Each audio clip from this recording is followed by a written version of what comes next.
we get my guests out, ladies and gentlemen? Of course we should. Let's start the show. First up, a brilliant stand-up, author and co-host of Bake Off Extra Slice. It's the always fabulous Mr. Tom Allen. Hello, Tom. Come on out, Tom. Great to have you here. Tom famously still lives at home, of course. Of course, I'm only 37, Jonathan. Yeah. He's a psychopath. It's true. So how was lockdown? The boy's best friend is his mother. Well, it's been lovely. I've enjoyed spending time with my parents, even more so during the lockdown, and we like to eat together. Although it did become a bit out of control when I realised, left to their own devices, my mum and dad will eat at 4 p.m.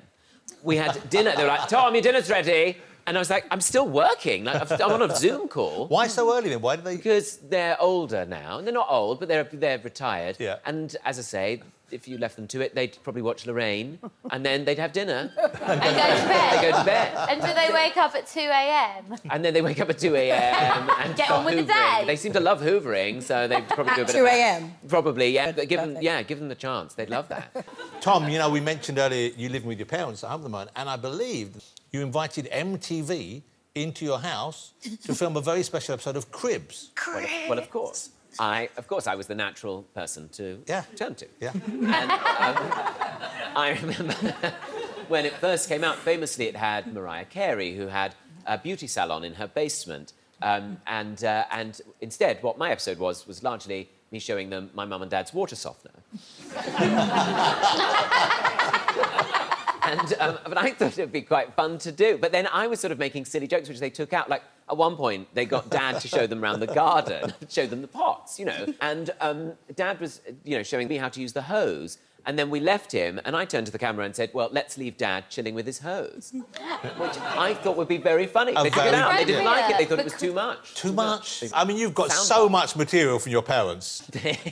No, I do abuse them mercilessly. Yeah. Well, so, yes, but they very kindly have been very generous to me and let me talk about They them. seem like lovely parents. I'm very lucky. Yeah. Have they ever asked you to leave? Yes.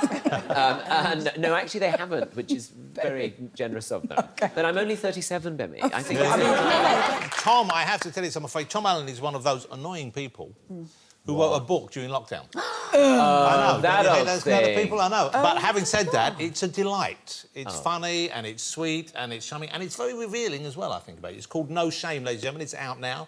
How did you find the writing process? It must be very different writing now it's going to be read rather than writing stand-up, for example. Well, it was a lovely thing to do during the lockdown, and they were stories that I'd had in my mind for a long time, and I've always kept a diary, so it was a lot of the time just taking those stories, putting them on the page. And it felt very cathartic to spend time on my own telling these stories. Then, of course, you send it off into the world, and then they print it, and then they send it to places, and people read it, which I had no idea about when I was writing it. I just thought, oh, this is just for me. And I had a really wonderful editor who could be quite strict as well. So I'd write something quite vulnerable, quite personal in it, and then she'd come back with notes going, could cut, could cut, no, cut that. I don't understand what you mean here. What's this? That's my grandmother. No, I'm not getting it. Got it. So that was an interesting experience. And the book's out. Are you doing an audiobook version of this? Well, I'm doing an audiobook, yes, and I put on social media. I do like social media, right? But sometimes, I mean, I've said it before, but sometimes I do think the people who comment on social media are the same people who, in the old days, would have turned up at a public hanging. You know, lovely people interact on social media. I love it. But I put up the other day, like, oh, I'm doing the audiobook of my book. And people underneath were like, oh, that's great. Have you thought about doing an audiobook? I've literally just said an audiobook of it. And then they say things like, did you read it? And I was like, yes, of course, I read it. Like, who do they think was going to read it? Like Elton John? I'd quite like to hear someone else doing your book because it's so you and your voice is so uniquely yours and your style of speaking and the tempo you speak in is uniquely yours. But it would be interesting to hear someone else doing. Who do you imagine would do it? I would quite like to hear Joanna Lumley doing your book. Yeah, I will. I mean, have you done an audiobook, Johnny? I have, yes, I have. I love to do them, actually. I think they're great. I love reading them and I love listening to them, too. Yeah, I do, too. OK, so we put a little card there for Oh, my Joanna. God. And this has an extract from the book in it. This is a huge honour for me, I have to say. If my 15-year-old closeted self could see me now. A girl in my form group, Tiffany, wore her bag on both shoulders, which led to her being labelled Tizzy Two Straps forevermore. Poor Tizzy. In fact, I think I came up with that to deflect from my love of musicals. What a sad case poor Tizzy was. Though now she's probably not sad at all, because, unlike her peer group, she doesn't have to deal with sciatica. I mean, that's a good moment, isn't it? Tom, that's our Christmas gift to you. That is a great gift. But reading the book, Tom, I mean, it's not rude of me to say that you were an unusual child, is it? Well, I guess I was a bit eccentric. And, I mean, for example, like, as a child walking around Waitrose with my parents, before Waitrose was bought by John Lewis, it was a very ordinary supermarket. We'd go around the supermarket, and I'd deliberately get lost so that I would have to go over to the information desk and then they'd read my name out over the tannoy, just to draw attention to myself. And in a way, I've been lost in Waitrose ever since. And I remember as well very clearly being in the sort of 80s, 90s, when it was fine to take your child into the pub. And my dad would just take me to the Anglesey Arms in Bromley and sit me at the end of the pub, sat there, like in my tracksuit at the age of about 5, and I didn't know what to do. I was just given a packet of crisps and a bottle of Coca-Cola to sip on. And I was so bored.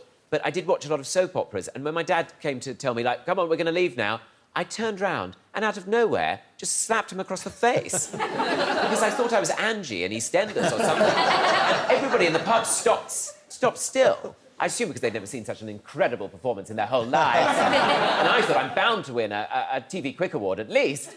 But no, instead, they all said, no, you're barred, get out of there, you'll never come back here again, like, who bars a 5-year-old from a child I shouldn't have been in the first place? Well, you're quite an aggressive and abusive 5-year-old, it has to be said. I know, but very dramatic, always entertaining. So school, being kind of, not odd is the wrong word, but different Say it. to other kids, that must have been quite tough for you, wasn't it? I was an unusual teenager, certainly, and a lot of the time I would dress up in Victorian clothing in a bid to distract people from the fact that I was gay, which was a flawed plan. Did that work? It was a flawed plan, Becky. Okay. And I was so closeted and I was so convinced I couldn't tell anybody about being gay. But then I'd have these crushes. So once I tried to tell this guy that I loved him, but I didn't know how to do it. And you couldn't tell somebody face to face because it was the 90s and it was all like Britpop and like music was like people wearing tracksuits and all boys did was read magazines about boobs and how to wear a tracksuit. So I didn't know what to do. So I decided to go the other way. And I thought, well, it was my way of rebelling. So I threw a luncheon party to try and impress him and invited 2 of my teachers. And so we sat there, and I'd cooked like a beurre blanc, and I'd folded napkins, and I'd even been to the Army and Navy where my mum worked, which is not the military, it's a department store. Yeah. And we went to the Army, and I went to the Army and Navy, bought fish knives, laid the table incredibly to tell this guy, Michael, that I loved him. Of course I didn't. Of course I couldn't, because it turned out he was going out with my friend. And then our Yorkshire Terriers tried to shag each other. It was the worst. It was the worst lunch party I've ever been to. I love the stories in the book about the job when you were a waiter, not on the gay cruise, in the golf club. Oh, I pushed a dessert trolley round a golf club. So what age not were round you? the course, but round the dining room. What age were you when you were working at the golf club? Oh, like 16, it was my first job. And I'd spring out at these people and be like, rhumbaba, lemon bavois, table citron. And largely elderly people, I think a lot of them needed a defibrillator after I was finished. and I'd take forever going round. And then the staff, they'd be like, you've got to hurry up. You've got to hurry the fuck up. These people, they won't feed you. They won't wait for you. Stop making them song and dance about all your lemon bavois and all that. Oh, they've got to serve them a bit of trifle and get out of there. And I'm like, would you like maybe a fruit platter? And once I was taking my time so much that I heard behind me this woman go, you what? And then this other woman go, what are you saying? What are you saying? Say it in my face then. Had a fight, had an actual punchy, slappy face fight in the dining room of the golf club because I'd taken so fucking long with the dessert trolley. I bet you loved it. I loved every minute. I was talking to Tom and we asked him about the gay cruise story that he didn't tell earlier on, and now it looks like we're going to have the chance to hear this. So, well, I feel like everybody's been waiting for the whole break. We're on the edge of our seat. Come back for that. Anyway, I went on a gay cruise once. Did I mention? No. On a boat. It wasn't just around some woods. And... You see, that's good enough already. We could end it there. But we have more story to come. And see you after the break for the rest of that story. No, don't you dare clap in that patronising way. Save it for the punchline, you'll love it. And then I got booked to do a gig on this gay cruise, right? And it was such a fulfilling moment because when I went to school, like, nobody was gay. And people would do horrible teasing things, like if you were walking through the canteen, people would say things like, if you're gay, say what? And so you'd go, what? And they go, you're gay? Because it's like, if you're gay, say what? So childish. And so we went on this gay cruise, and it was filled with gays, and mainly American gays who were very confident. They pop their collars, they have incredible bodies, even though they're like 80 or 90 years old. And I said that once to somebody. I said, why have they got incredible... They've got these guys look amazing. They said, oh, they have implants. Get a butt implant. Get it all done. Anyway, I didn't know anybody on this cruise. I walked into the formal dining room, which had these massive chandeliers. And any cruise ship, I mean, they have these chandeliers. It looks like you're walking between a drag queen's earrings. And I went into the dining room, and they said, I said, I'm on my own. Can I have a table for one? And they said, no, you have to share if you're on your own. Just find anywhere. And so you had to wander around. And I was trying to find somewhere to sit, and then this American man got up, and Americans can be quite formal, and he stood up and he said to me, do you like vaginas? And I suddenly thought like it was being back at school, and he was saying, like, if you're gay, say what? I thought it was a tease or something. And so I said, no, I don't, thank you. And then he looked very upset, because Americans are quite formal, and I said, sorry, did you just ask me, do you like vaginas? And he said, no, I just said, would you like to join us? There you go. And I joined him and had a lovely time. Yeah. I tell you where I thought you were going to go with that, though, and this was a genuinely really lovely bit in the book, is that when you say in that, on that cruise, and you're writing about that cruise, where you say, just seeing this as so normal and seeing this as so kind of accepted, that was a lovely thing. It was, yeah, and it was the first time I'd ever experienced it where everybody in this world was probably in a same-sex couple or was looking to potentially be in some sort of same-sex couple and didn't feel self-conscious about it. I think I do genuinely think we live in a world that's so pernicious, isn't it? And so kind of, there's so much shaming when you look on social media, and people are so kind of aggressive to each other a lot of the time.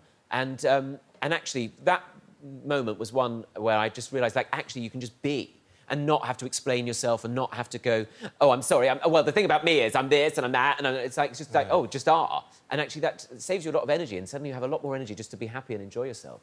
And that was really why I read it. As I said earlier, the book, which is out now, it's really lovely, because it's very, very funny, and it's got moments like that in it, which are really touching and very important as well, I think. So congratulations on the book. Thank you. Yeah. Cheers.